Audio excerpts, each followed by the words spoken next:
Muy bien, jóvenes, aquí seguimos. Con eso finalizamos lo que tiene que ver con la filosofía de Parménides. Fíjense que la filosofía nos ayuda a vivir, jóvenes, y a tener muchos más criterios y criterios más amplios y profundos para enfrentar la vida. Sí, entonces yo espero que realmente estos temas de la filosofía, sobre todo, les ayuden a aplicarlo en la vida en cualquier momento cuando sea necesario. ¿Sí? Santiago Pérez, si algún día le rompen su corazón, ¿usted se quitaría la vida? No, no, no haría eso. Muy bien, Santiago. ¿Por qué? Porque usted sabe que después van a venir nuevas oportunidades. Porque eso es la vida. Lo que ahorita muere, mañana nace. Lo que ahorita se acaba, mañana comienza. Por otro lado, en otra ciudad, con otra persona. Pero es así. Así que mis jóvenes, nunca a desesperarse. Si algún rato alguno de ustedes le rompen el corazoncito en algún noviazgo, en alguna relación, no se desespere. Todo viene y pasa. Entonces no hay por qué preocuparse ni por qué desesperarse. Jóvenes, ¿quién se conecta como Nicole Pinto? Es Nicole Monserrate. Ah, ya, ok, ok. Ya, gracias, Santiago. Ok, jóvenes, entonces vamos a continuar ahora. Y ahorita quiero de una vez aprovechar y ver un pequeño temita de refuerzo.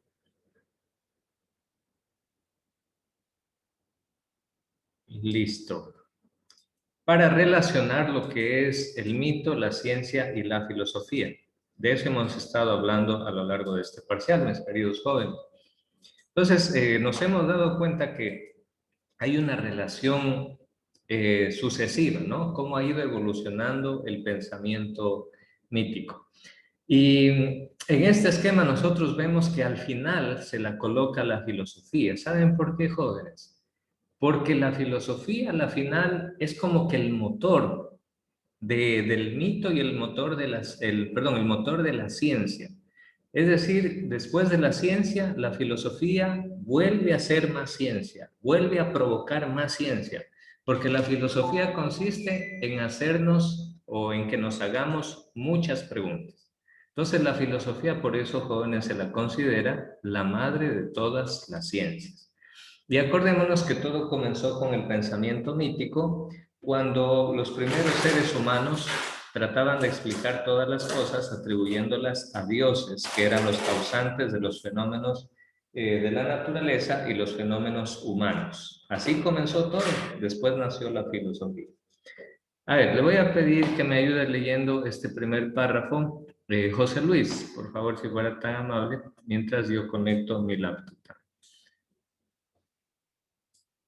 ¿Listo, José Ciencia y Luis? filosofía nacen en Grecia como resultado de una nueva actitud ante el universo, que se plasma en una explicación racional de este frente a las explicaciones míticas anteriores. El surgimiento de ese nuevo tipo de pensamiento se conoce como el paso del mito al logos. Muchas gracias, José Luis.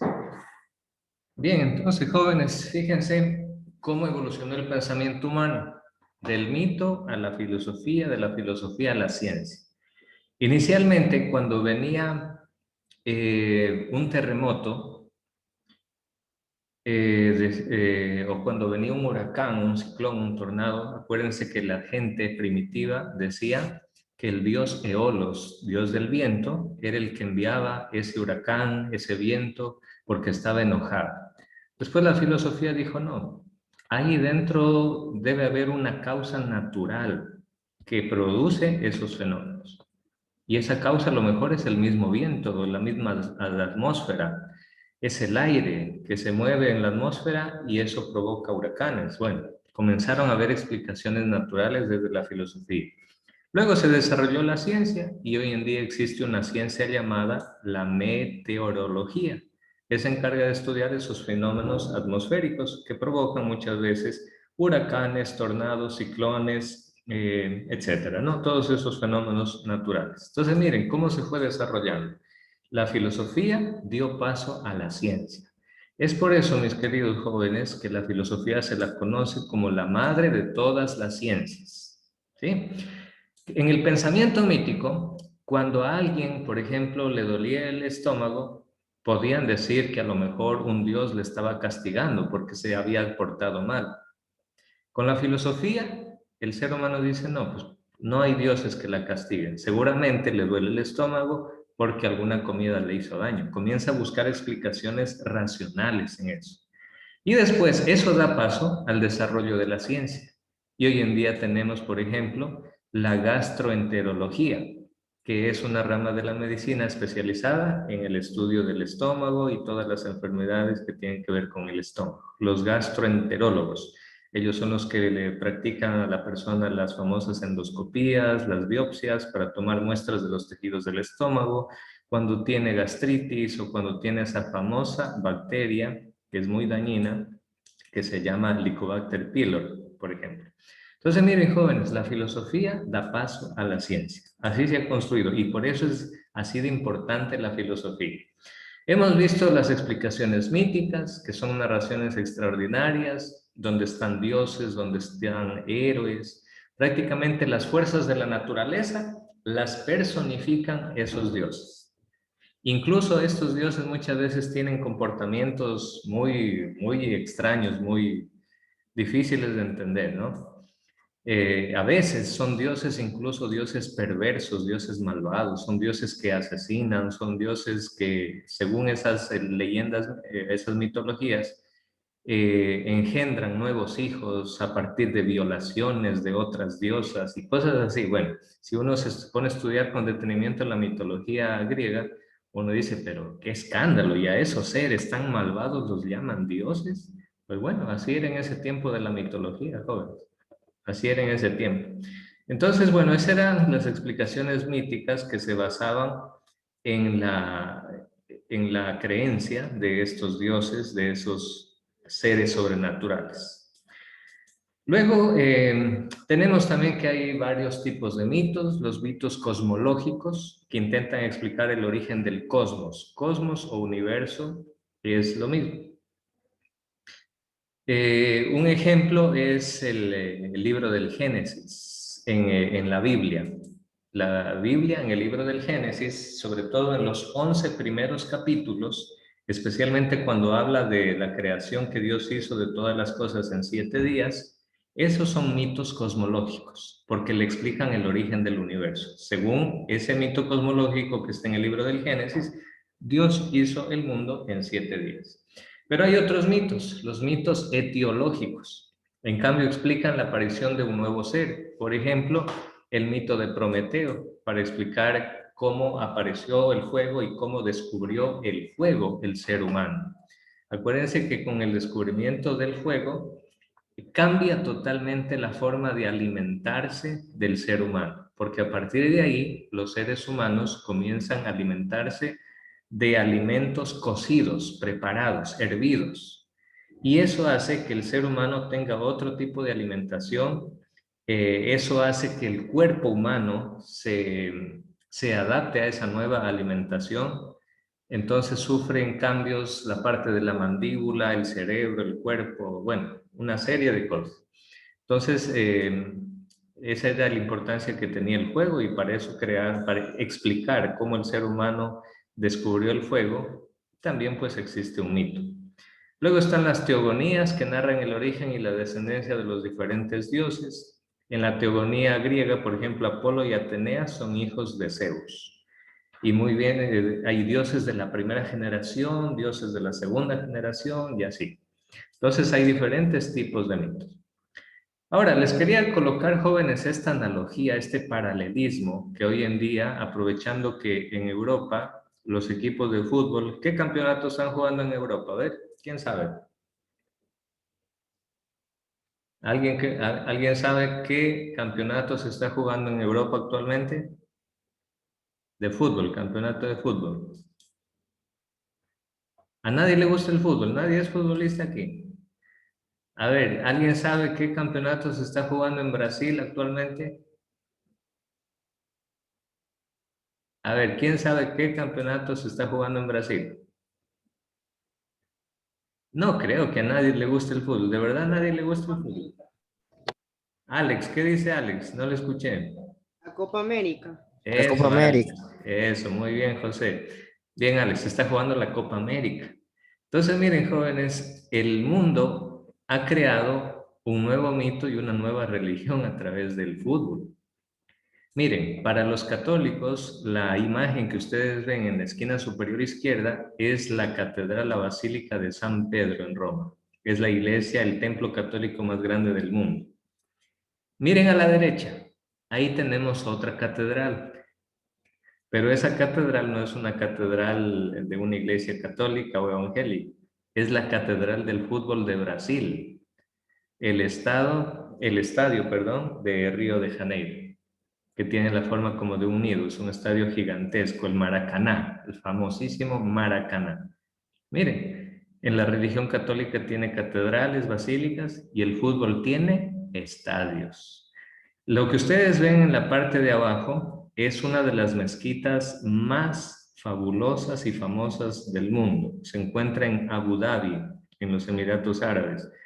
Es una mezquita lujosísima y pertenece a la religión del Islam. Es una mezquita gigantesca y lujosa. Pertenece al Islam. Entonces, miren, así como las religiones tienen sus templos, sus lugares de culto, así también el fútbol tiene sus lugares de culto que son los estadios. ¿Sí? Miren, los católicos van al templo, acuden a la iglesia para rezar y encontrarse con ¿quién? A ver, ¿quién me dice? ¿Con quién se van a encontrar los católicos cuando van al templo? ¿Con quién van a hablar, a conversar en el templo? ¿A quién van a orar en el templo? ¿A quién van a ver en el templo? A ver, José. Adiós, profe. A Bien, José Luis, adiós. Y dime, Santiago, en cambio en el estadio, ¿a quién van a ver los fanáticos? los jugadores, A los jugadores. Por tanto, los dioses del fútbol, ¿quiénes son, Santiago? ¿Quiénes serían? los jugadores, profe. Así es. Los dioses del fútbol son los jugadores. Ahí lo tienen a CR7, ahí lo tienen a Lionel Messi y a esos destacados deportistas, ¿no? Entonces, y cada uno tiene sus feligreses. Los feligreses de la Iglesia Católica van los días domingos a la misa. Los feligreses del fútbol, que son llamados los fans o la hinchada de ese equipo, en cambio va al estadio, ¿sí o no? Va al estadio a ver a su equipo, a ver a sus dioses jugar al fútbol. ¿Y qué pasa con los hinchas del fútbol? ¿Son capaces de pelearse por su equipo en nombre de su equipo, sí o no? ¿Sí o no? Sí, ¿verdad? Elkin Quijije, una pregunta, Elkin. ¿Cuál es el mejor equipo de fútbol del Ecuador? Después me linchan si lo digo, bro. ¿Cómo? Es Barcelona, según yo. Barcelona, ya, mire. Nos dice Elkin Quijije que el mejor equipo de fútbol del Ecuador es Barcelona. Santiago Pérez, ¿está de acuerdo? ¿Barcelona es el mejor equipo? Según las copas, es Liga de Quito. Liga, ya tenemos acá, es Liga, muy bien. ¿Quién dice que el mejor equipo es Emelec? ¿Alguien? Cristel Alvarado, ¿cuál es el Yo mejor lo digo, equipo? profe, sin miedo. Yo, profe, A David, a ver, David, ¿cuál es el mejor equipo del Ecuador? 9 de para mí octubre. Emelec. Emelec, muy bien. Saúl, ¿para usted cuál es, Saúl? 9 de octubre, profe. El 9 de octubre, ya, muy bien. Bueno, jóvenes, yo lo que quiero es que ustedes se den cuenta, así como las religiones tienen feligreses, los equipos de fútbol tienen sus fans. ¿Se dan cuenta? Y los fans, cuando realmente ya llegan a un fanatismo ciego por sus equipos, son capaces de pelearse y hasta de matarse por defender, dizque, a su equipo. Y tristemente la humanidad ha presenciado tragedias afuera de los estadios, sobre todo cuando un equipo favorito pierde y la hinchada del equipo perdedor no soporta la derrota. Se va de peleas y a veces hasta muere gente en esas peleas con la otra hinchada. ¿No han visto las peleas que se arman a veces entre las hinchadas de River y Boca Juniors en Argentina? No sé si ustedes se acuerdan, el año pasado a la final, creo que fue la final del campeonato argentino, no me acuerdo qué final era, Pero la Conmebol dijo que ese partido no se iba a poder jugar dentro de Argentina porque las hinchadas eran demasiado violentas. Y a esos dos equipos, adivinen dónde los mandaron a jugar la final. Los mandaron a jugar la final en España para que los hinchas no se maten y no se peleen entre ellos. Entonces, fíjense, jóvenes, cómo funciona la humanidad, cómo funciona el pensamiento humano. Seguimos creando mitos, seguimos creando dioses. Y si una cosa es lo que nos ha llevado a prosperar como especie, han sido precisamente el creer en los mitos. ¿Saben por qué? Porque los mitos son capaces de organizarnos y unificarnos y hacer que todos luchemos por un objetivo en común. Y eso le ha hecho a la humanidad alcanzar muchísimos bienes. No así los animales, ellos no tienen esa capacidad de creer en mitos. Por ejemplo, hay un filósofo judío que se llama Yuval Noah Harari y él pregunta, ¿ustedes creen que si un chimpancé está comiendo un banano y tú le dices, oye, dame tu banano y te prometo que cuando te mueras vas a ir al cielo de los chimpancés y el chimpancé más grande te va a dar un gran premio? ¿El chimpancé te regalaría ese banano, sí o no?